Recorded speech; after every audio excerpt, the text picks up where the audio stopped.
नमस्कार। आज हम कक्षा नवम की पाठ्य पुस्तक सेम उसी के पाठ क्रमांक 4 कल्पतरु का अध्ययन करेंगे। कल्पतरु का अर्थ होता है कल्प वृक्ष, यानी जिससे हम जो कामना करें, जो मांगे वह प्रदान करता था, उसको कहा जाता है कल्प वृक्ष। हम इस पाठ को प्रारंभ करने से पहले कुछ जानकारी प्राप्त कर लेते हैं कि इस पाठ में क्या है। तो ध्यान दें, ये जो पाठ है कल्पतरु, ये वेताल पंचविंशति कथा संग्रह से आया है। वेताल पंचविंशति का अर्थ होता है वेताल पचीसी। ध्यान दें, वेताल पचीसी कथा संग्रह से ये पाठ आया है। इस पाठ की घटना क्या है तो जाने कि राजा विक्रम जो था उसे एक तांत्रिक हमेशा सोना देता था, सोने का फल मतलब एक गोल्ड उसे देता था, और उसके लिए वह एक काम करता था, शव शमशान घाट जाकर एक शव को वह उठाकर लाता। जब राजा विक्रम को तांत्रिक ने शव लाने के लिए कहा तो वह शमशान गया और वेताल को वह उठा लाया। जब रास्ते में वह चल रहे थे तब वेताल ने विक्रम को कहा कि मैंने जाना है कि तुम बड़े समझदार हो और ये रास्ता बड़ा कठिन है, मैं तुम्हें इस रास्ते को निकालने के लिए, व्यतीत करने के लिए एक कथा सुनाता हूँ, उस कथा को तुम सुनो और जब मैं कथा सुनाऊं उसके बीच में तुम नहीं बोलोगे। विक्रम ने भी कहा कि समय गुजर जाएगा, तो उसने कथा प्रारंभ की। वह कथा प्रारंभ करता है और कथा के समाप्ति पर वह विक्रम से एक प्रश्न पूछता है। विक्रम अपनी समझदारी का परिचय देते हुए उसका उत्तर बताता है, लेकिन वेताल के कहने पर वेताल ने कहा था यदि तुम बोलोगे तो मैं यहाँ से चला जाऊंगा, और जैसे ही वो उत्तर देता है वेताल उसके कंधे से उड़कर वापस उसी शमशान में जाकर बैठ जाता है। इस प्रकार की घटना ये बार बार होती है, तो वह 25 कथाओं को सुनाता है, इसीलिए उसका नाम पड़ गया वेताल पंचविंशति, यानी वेताल 25 कथाएं वो सुनाता है, 25 बार हो जाता है। उसी आधार पर इस पाठ का निर्माण किया गया है। इस पाठ को 2 लोगों ने लिखा है। एक है शिवदास, जिन्होंने 13वीं शताब्दी में लिखा था, 1300 के आसपास।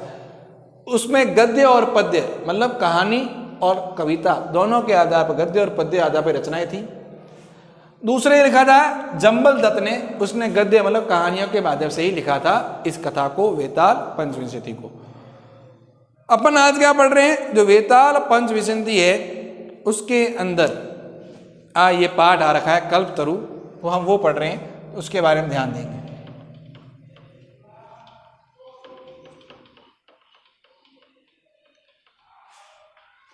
तो पाठ परिचय प्रारंभ में ध्यान दें। प्रस्तुतो अयम पाठः, प्रस्तुत यह पाठ वेताल पंचविंशति, वेताल 25 इति ऐसे प्रसिद्ध कथा संग्रह से संपादनम यानी संपादित कृत्वा करके संग्रहितो अस्ति, संग्रहित की गई है। तो कहा है कि प्रस्तुत यह पाठ वेताल 25 नामक ऐसी प्रसिद्ध एक कथा संग्रह वहां से संपादित करके संग्रहित की गई है। अत्र यहाँ मनोरंजक घटना भी, यहाँ मनोरंजक घटनाओं से विस्मयकारी घटनाभिश्च और आश्चर्यचकित करने वाली घटनाओं से जीवन मूल्यानाम, जीवन के मूल्यों को निरूपणम वर्तते, निरूपित किया गया है, अंकित किया गया। यानी यहाँ पर मनोरंजन भी होता है, साथ साथ में कुछ आश्चर्यजनक घटनाएं भी होती हैं। उन घटनाओं के माध्यम से मनुष्य को अपने जीवन में किन चीज़ों को धारण करना चाहिए उनका वर्णन भी यहाँ किया गया है।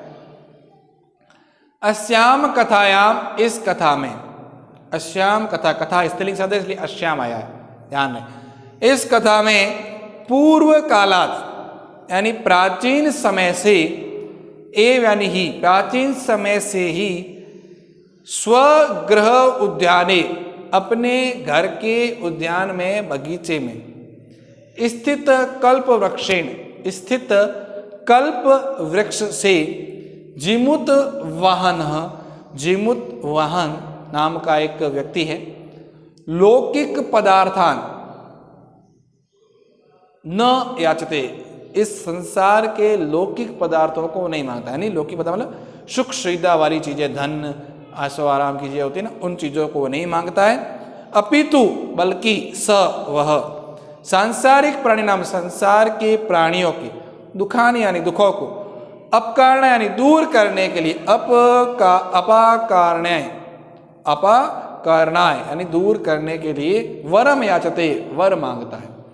कहने का मतलब ये है कि जिमुत वाहन के घर में पूर्वजों से प्राप्त एक पेड़ है, कल्पतरु, कल्प वृक्ष, उससे जो भी मांगा जाता है उससे पूर्ति हो जाती है, वो उसे प्रदान करता है। तो जिमुत वाहन ने अपने लिए इस लौकिक संसार में जो सुख सुविधा की चीजें वो नहीं मांगी, उसने क्या मांगा, उससे इस संसार में जितने भी लोग हैं जो दुख है, उनके दुखों को क्या कर लिया जाए, दूर कर लिया जाए, ऐसा वो वर मांगता है। यतो ही लोक भोग्या भौतिक पदार्थ, क्योंकि लोग संसार को भोगने वाले या जो लोग या भोग करते हैं, उन पदार्थों को छोड़कर वह पदार्थ जल तरंगम यानी वह पानी की तरंग के समान अनित्य संति यानी नित्य नहीं है। कहने का मतलब ये है कि संसार की जो सुख सुविधा की वस्तु है वो हमेशा नहीं रहती है, वह जल की तरंग के जैसे पानी आता है बहाव में और वापस लौट जाता है, उसी प्रकार वो चीज आएगी और वापस चली जाएगी, जल तरंग के समान है, वो हमेशा नहीं रहती। अस्मिन संसार है, इस संसार में केवलम परोपकार, सिर्फ परोपकार, परोपकार मतलब दूसरों की भलाई करना, एव सर्व उत्कृष्ट ही सबसे उत्कृष्ट है, चिर स्थायी तत्व और लंबे समय तक रहने वाला तत्व है, यानी वह स्थायित्व है, हमेशा रहता है, यश प्रसिद्धि। तो ध्यान दें क्या कहा इसने कहा है कि इस पाठ के अंदर जिमुत वाहन का व्यक्ति है जिसके पास एक कल्प वृक्ष है, जिसके सामने कोई भी कामना की जाए तो वह कामना पूरी होती है। तो उसी कामना की बात की यहाँ पर, कामना पूरी होती है, तो वह उस वृक्ष से अपने स्वयं के लिए सुख सुविधा वाली वस्तु नहीं मांगता है, वह प्राणियों को दुखों को दूर करने का वर मांगता है। क्यों? क्योंकि उसे पता है कि इस संसार में जो सुख सुविधा की वस्तु है वह जल तरंग के समान चंचल है, आज है कल नहीं होगी, लेकिन परोपकार, दूसरों की भलाई करना एक ऐसा धन है जो उसके यश को, कीर्ति को बढ़ाता है, इसलिए उसने वैसा ही किया, दूसरों की भलाई के लिए वर मांगा। तो हम पाठ में आ जाते हैं, ध्यान दें। अस्ति है हिमवान, हिमालय नाम का, सर्व रत्न भूमि, सभी रत्नों की भूमि, नगेंद्र पर्वतों का राजा। ध्यान दें क्या कहा है, कह रहा है हिमालय नाम का पर्वतों का राजा, सभी रत्नों की भूमि है। तस्य सानो, सानो का अर्थ होता है चोटी, शिखर, उसके शिखर, उसके किसके, हिमालय के, हिमालय के शिखर पर विभाति यानी प्रकाशित है, सुशोभित है, कंचनपुरम नगरम, कंचनपुर नाम का नगर, उसकी चोटी पर कंचनपुर नाम का नगर सुशोभित होता है। तत्र वहाँ जिमुत केतु नाम है, ध्यान रखें, जिमुत केतु इति श्रीमान, ऐसे श्रीमान, विद्याधर पति, विद्याधर पति यानी विद्या प्राप्त करने वाले वस्ती इसमें रहते थे। तो वहाँ जिमुत वाहन नाम के ऐसे विद्याधर व्यक्ति रहते थे। कहाँ पर? कंचनपुर नगर में। तस्य गृह उद्याने, उसके घर के बगीचे में, तस्य यानी उसके, उसका कौन, जिमुत केतु, जिमुत केतु के घर की बात है, उसके घर में कुल क्रमागत, कुल के अनुसार कल्पतरु, कल्पवृक्ष स्थित यानी स्थित है।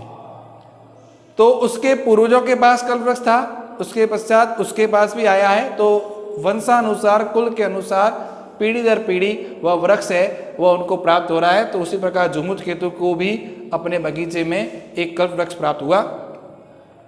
सह राजा जिमुत केतु, वह राजा जिमुत केतु, तम कल्पतरुम, उस कल्प वृक्ष की आराध्य यानी आराधना करके, तत् प्रसादात, उसका प्रतिफल में या उसके प्रसाद के रूप में, बोधिसत्व वंश संभवम, बोधिसत्व के अंश से उत्पन्न, बोधिसत्व के अंश से उत्पन्न जिमुत वाहनम, जिमुत वाहन नाम, नाम का पुत्र यानी पुत्र, प्राप्त यानी प्राप्त किया। तो उस जिमुत केतु ने कल्पतरु की आराधना की और उसके प्रसाद से ही, उसके फल से ही उसे एक जिमुत वाहन नाम का लड़का प्राप्त हुआ। सह जिमुत वाहन, वह जिमुत वाहन, महान दानवीर, बहुत दानवीर, सर्वभूता अनुकंपी, सभी प्राणियों पर, सर्वभूता सभी प्राणियों पर, अनुकंपी यानी दया करने वाला, च बहुत हुआ, च यानी और, तो वह जिमुत वाहन महान दानवीर और सभी जीवों पर कल्याण करने वाला हुआ। तस्य गुणै संपन्न, उसके गुणों से प्रसन्न यानी प्रसन्न होकर, स्व सचिवश्च, अपने मंत्रियों, प्रेरित से प्रेरित होकर, जिमुत केतु यानी राजा कालीन संप्राप्त यौवन, यानी यौवन यानी जवानी, युवावस्था, युवावस्था प्राप्त होने पर तम उसे, उसे किसे, जिमुत वाहन को, युवराजे यानी युवराज के पद पर, अभिषिक्तवान यानी बिठाया, अभिषिक्त किया यानी घोषणा की कि अब यह युवराज है। तो ध्यान रखिए क्या हुआ कि उसके जो पुत्र के गुण थे, उन गुणों से और अपने मंत्रियों के, उनके मंत्रियों की प्रेरणा से, जब उन्होंने कहा कि भाई अब ये लड़का जो है बड़ा गुणी है, इसे युवराज बना देना चाहिए, तो जिमुत केतु ने अपने पुत्र को युवावस्था प्राप्त होने पर क्या बना दिया, युवराज। कदाचित हितेषेण पितृमंत्रिण, कभी हित चाहने वाले पिता के मंत्रियों द्वारा, युवराज्य, युवराज बनने पर, तम जिमुतवाहन, उस जिमुतवाहन को उक्तवंतः ने कहा, यानी जो मंत्री थे राजा के, उन मंत्रियों ने कभी जैसे युवराज बना जिमुतवाहन, तो उस व्यक्ति को कहा, युवराज, हे युवराज, यो अयम, जो यह, सर्व कामत, सभी कामनाओं को पूर्ण करने वाला, कल्पतरु यानी कल्पवृक्ष, तव उद्याने, तुम्हारे बगीचे में, आपके बगीचे में, तिष्ठति यानी है, रहता है, स तव सदा पूज्य, वह हमेशा ही तुम्हारे द्वारा पूजनीय हो। यानी मंत्रियों ने कहा युवराज से, युवराज, आपके पास जो कल्पतरु है, जिससे सभी मन की इच्छाएं पूरी होती है, वह आपके उद्यान में है, बगीचे में है, उसकी आप हमेशा ही क्या करो, पूजा करो। अस्मिन अनुकूले स्थिति, इस अनुकूल स्थिति में, इससे अनुकूल स्थिति में, सती यानी रहते हुए, शक्रो अपि यानी इंद्र भी, असमान बाधितुम यानी में हमें बाधित न शुक्यात नहीं कर सकता, यानी इंद्र चाहे तो वो भी हमारे को बाधा नहीं डाल सकता। क्यों नहीं डाल सकता, क्योंकि हमारे पास क्या है, कल्पतरु है। ऐसा उन्होंने अपने युवराज को कहा। तो ध्यान रखिए क्या हुआ है, जिमुत केतु नाम का व्यक्ति है जो हिमालय की कंचनपुर नामक नगर में रहता है, वहाँ का राजा है। उसने कल्पतरु की आराधना की तो उसे परिणाम स्वरूप एक पुत्र प्राप्त हुआ जिसका नाम जिमुतवाहन। जिमुतवाहन में बहुत अच्छे गुण थे। उसके गुणों को देखकर मंत्री बड़े प्रसन्न हुए और मंत्रियों ने अपने राजा से कहा कि इसे अब युवराज बना दिया जाए। तो जिमुतवाहन को युवा अवस्था प्राप्त होने पर ही युवराज घोषित कर दिया गया। जब वह युवराज पद पर था तो मंत्रियों ने उसे कहा कि युवराज, आपके बगीचे में कल्पतरु वृक्ष है, यानी कल्प वृक्ष है जिससे सभी मनोकामनाएं पूरी होती है, वो आपके बगीचे में उसकी आपको हमेशा पूजा करनी चाहिए। क्यों करनी चाहिए? क्योंकि जब वह अनुकूल स्थिति में रहता है तो इंद्र भी हमारे में बाधा नहीं डाल सकता, हमको बाधित नहीं कर सकता है, ऐसा मंत्रियों ने अपने युवराज को बताया। अगले पैराग्राफ में देखिए क्या हुआ। एतत् आकर्ण्य, यह सुनकर जिमुतवान अचिंत्यत, जिमुतवान ने सोचा, अहो अरे ईदृशीम अमर पादपम, अरे इस अमर पादप को प्राप्य यानी प्राप्त करके, पूर्वे यानी पूर्व, पहले, पुरुष यानी पुरुष यानी उसके जो पूर्वज है, अस्माकम यानी हमारे, तादर्शम यानी वैसा, फलम किमपि न प्राप्तान, ऐसा कोई फल प्राप्त नहीं किया। तब उसने जिमुतवान ने यह सुना तो उसने सोचा कि अरे ये तो बड़ी आश्चर्य की बात है, इस अमर पादप के होते हुए भी हमारे जो पूर्वज थे उन्होंने कोई ऐसा फल प्राप्त नहीं किया। किंतु केवल केशदेव कुछ ही कृपण यानी कंजूसी से, कश्चित यानी कुछ, अर्थ यानी धन, अर्थित यानी प्राप्त किया, यानी उन्होंने कंजूसी की और कंजूसी के माध्यम से कुछ धन ही प्राप्त किया। तद अहम अस्मात् कल्पतरो अभीष्टम साधयामि इति, तद अहम तब मैं अस्मात् इस कल्पतरो कल्प वृक्ष से, अभीष्टम यानी इच्छा अनुसार, साध्यामि यानी प्राप्त करूंगा, सिद्ध करूंगा। यानी मेरे पूर्वजों ने कुछ ऐसा काम नहीं किया, कुछ ऐसा प्राप्त नहीं किया जो अमर हो जाए या प्रसिद्ध रहे, लेकिन मैं अब अपनी जो इच्छा है वो इससे पूरी करूंगा। एवं आलोच्य स पितु अंतिकम आगच्छत, ऐसा विचार करके, आलोच्य यानी विचार करके, स पितु वह पिता के, अंतिकम यानी पास, आगच्छत यानी आया, ध्यान रखें, आया, आगत्य आकर, सुख आसीनम सुख से बैठे हुए, पितरम पिता को, एकांते एकांत में, निवेदित यानी निवेदन किया। जब वो आया, पिताजी सुख से बैठे थे, एकांत में थे, तो उसने एकांत में जाके निवेदन किया, तात पिता, त्वम तु जानसी आप तो जानते हैं, एव यदस्मिन संसार सागरे, क्या जानते हैं कि यह संसार सागर यानी यह पूरा संसार,